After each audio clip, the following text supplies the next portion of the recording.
Good morning students, welcome to grade 7th English, है ना। 4 chapters के मैंने नोट्स आपको भेज दिए हैं। आई होप कि आप अपनी नोटबुक्स में उनको कंप्लीट भी कर रहे होंगे। जैसे जैसे आपको पीडीएफ मिल रहा होगा वैसे वैसे आप उन्हें लिख भी रहे होंगे। आज हम आपका चैप्टर 7 जिसका नाम है क्वालिटी, है ना। आप समझते होंगे क्वालिटी मतलब क्या होता है। किसी में जो कोई वर्च्यू होता है, गुडनेस होती है, हम उसको क्या बोलते हैं, क्वालिटी बोलते हैं। किसी में कोई, इसी का एक सेकंड वर्ड होता है स्किल। क्या होता है, स्किल। मतलब अगर कोई काम किसी को बहुत अच्छे से आता है तो हम उसको क्या बोलते हैं, उसकी क्वालिटी बोलते हैं। पहले तो हम इस चैप्टर के बारे में पढ़ लें कि why this quality, the heading given to this particular chapter. इस चैप्टर का नाम क्वालिटी क्यों रखा गया है ना। मैं आपको इस पे फोकस करवाना चाहती हूँ। तो इसमें ऐसा होता है कि एक बूट सेलर है, मतलब एक शूज़ बनाने वाला पर्सन होता है, और the Gassler, mister Gassler, sorry not the, mister Gassler, है ना। उनके बारे में ये स्टोरी है। तो इसमें क्या हुआ है कि आज जिस मॉडर्न एज में हम रहते हैं तो वहाँ पे क्या चाहिए लोगों को, स्मार्ट वर्क चाहिए। कैसा चाहिए, स्मार्ट वर्क, मतलब not labour work, not labour. मतलब अगर आप ज़्यादा मेहनत कर रहे हैं किसी भी चीज़ में, बारीकी से बहुत काम कर रहे हैं, this modern age people don't like that labour work. We are living in the technological era, है ना। So we need what, we need quantity as the population, we need the quantity. आप देखते होंगे कंपनी में जब भी देख जाते हैं तो बड़ी बड़ी कंपनीज में बहुत बड़ी बड़ी मशीनें लगी रहती हैं।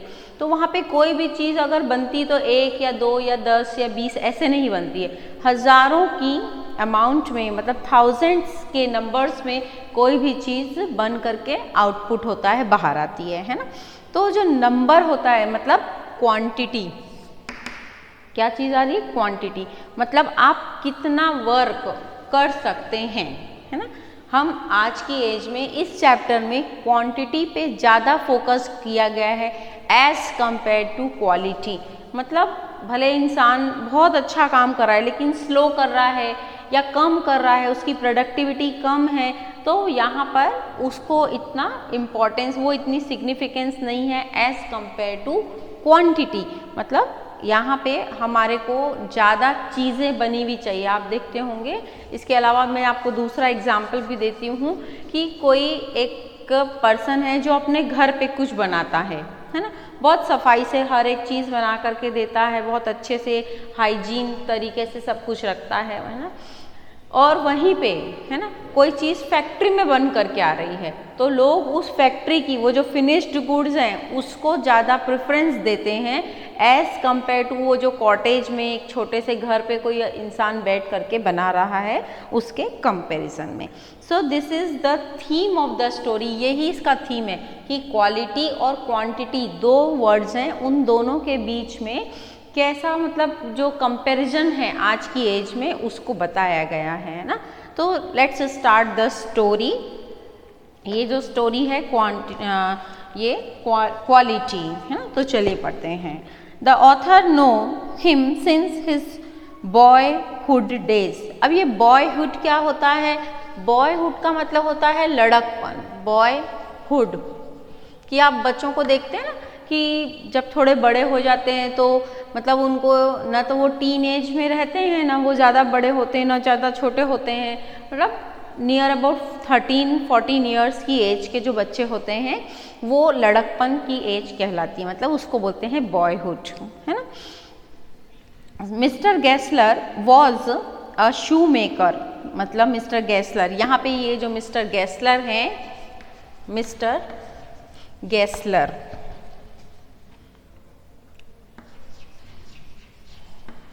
ये इसके मेन कैरेक्टर हैं, मिस्टर गैसलर, ठीक है।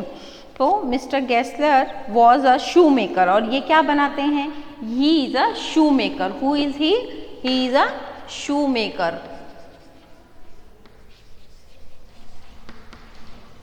ही is a shoe maker. he got his sorry he is a shoemaker and who made his father's boot, मतलब जो क्या मतलब उसके फादर्स के भी बूट, मतलब जो पर्सन जो इनसे बूट्स लेता है उसके पिताजी भी इन्हीं के बूट्स जो थे वो बनाए हुए बूट्स पहनते थे, ठीक है। 2 little shops were let into one and the sign on it read Gessler's brother, मतलब 2 छोटी छोटी दुकानें थी, ऐसे 2 छोटी छोटी शॉप्स थी जिनको इन्होंने मिला के क्या कर दिया था, एक बनाया था। मतलब 2 छोटी छोटी शॉप्स को मिला करके इन्होंने एक किया था और उस पूरी शॉप का नाम क्या था, उस पूरी शॉप का नाम रखा था इन्होंने गैसलर्स ब्रदर। क्या नाम रखा था, गैसलर्स ब्रदर्स, ये उसकी शॉप का नाम था। आई होप कि आपको ये जो स्टार्टिंग है वो समझ में आ रही होगी कि क्या हो रहा है। उसके बाद में क्या होता है कि जो गैसलर ब्रदर मेड वंडरफुल बूट्स, अब उनकी क्वालिटी के बारे में बता रहे हैं कि ये जो मिस्टर गैसलर्स थे इनके जो शूज़ होते थे बहुत ही मतलब वंडरफुल होते थे, मतलब बहुत अच्छे शूज़ बनाया करते थे वो। The author had a very high opinion on them of them, तो उसका जो राइटर है, जो ऑथर है, उसका जो सोच थी कि ये कैसा शूज़ बनाते हैं, तो ऑथर जो थे वो बोलते थे कि नहीं, ये पूरे मार्केट में सबसे बेस्ट शूज़ मिस्टर गैसलर के यहाँ पे ही बनते हैं, वो ही सबसे अच्छा बनाते हैं। He got his first shoes made from them when he was 14। अब ऑथर को सबसे पहली बार उनके यहाँ के शूज़ कब मिले थे, जब वो 14 साल का था, मतलब 14 ईयर्स का था। ऑथर ने शूज़ कब पहने थे, उनके यहाँ के शूज़ कब पहने थे, जब वो 14 ईयर्स का एज का था। Their boots seems to be him very mysterious and wonderful। मैंने अभी आपको बताया कि उसके हिसाब से उनके जो बूट्स होते हैं बहुत ही मिस्टीरियस थे और बहुत ही वंडरफुल थे।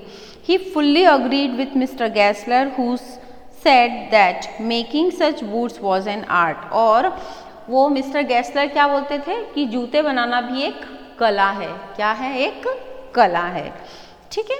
However, the author's visit to Mr. Gessler's very infrequent, मतलब जब भी ऑथर जो है वो बार बार इनकी शॉप पे नहीं जाता था। क्यों नहीं जाता था, अरे भाई शूज़ अगर बहुत अच्छे बना रहा है, अच्छे क्वालिटी के शूज़ बना रहा है, तो वो उनका ड्यूरेशन भी ज़्यादा होगा, ड्यूरेबल भी होंगे, तो वो चलेंगे भी ज़्यादा। अगर एक बार शूज़ ले लिया तो चल लिया अच्छे खासे, तो वो इस वजह से उसके शूज़ जल्दी टूटते नहीं थे, ख़राब नहीं होते थे, इसलिए वो वहाँ पे इनफ्रिक्वेंटली जाया करता था, है ना, कभी कभार बीच बीच में जाया करता था, हमेशा नहीं जाया करता था।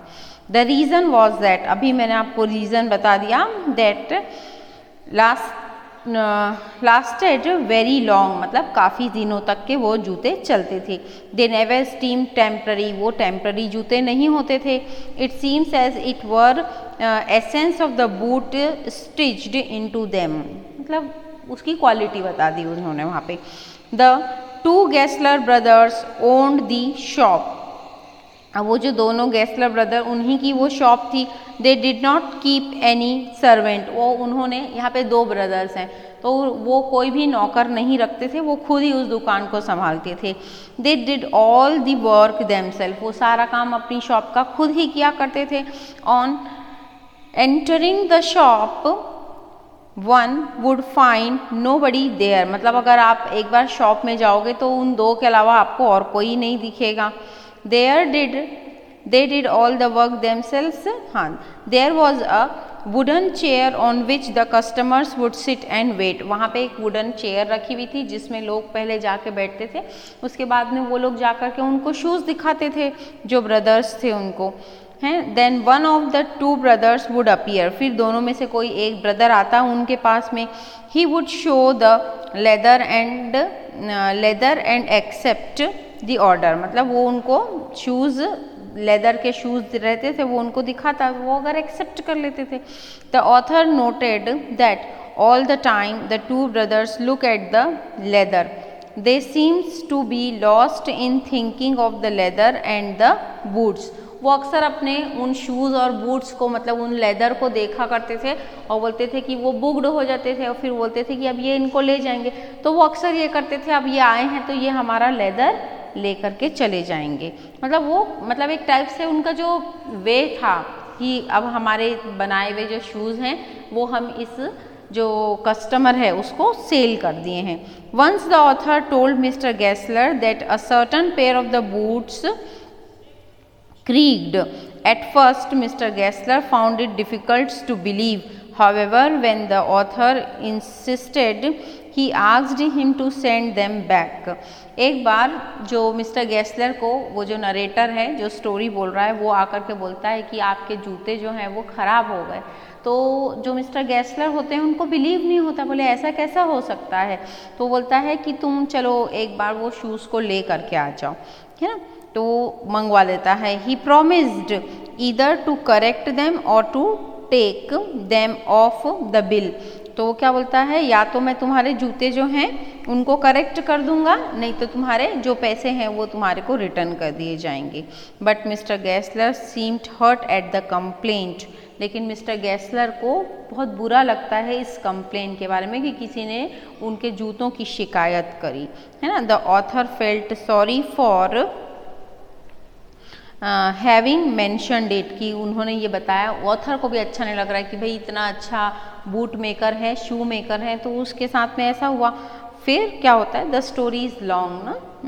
Once the author went into mister Gessler shops at that time he had on his feet the shoe bought at some others firm, कि दूसरों की फर्म से जो लाए हुए जो शूज़ थे एक बार वहाँ जब उनके यहाँ गया था नरेटर तो वो रखे हुए थे मिस्टर गेस्लर के पास में।